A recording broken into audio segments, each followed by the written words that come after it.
We are participating in IMTEX Forming more than a decade now. Yeah. How you feel about the first 3 days? Yeah. The show is amazing. I can see that the show is growing year by year.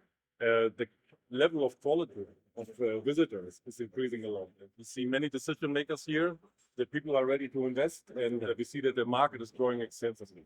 So, Vishal, the market, the business in India is growing a lot.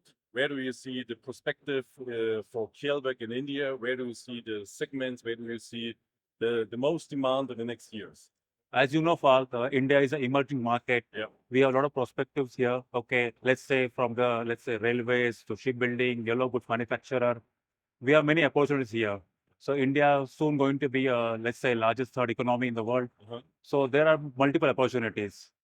So IMTEX is really a good platform for us. So we are exploring the new clients here, showing the new technology and all this thing here. Okay. So, dear customers, dear visitors, please welcome us on this year's IMTEX show. We have a lot of new technologies, new ideas to share with you. Please visit us in hall number 4, stall B118.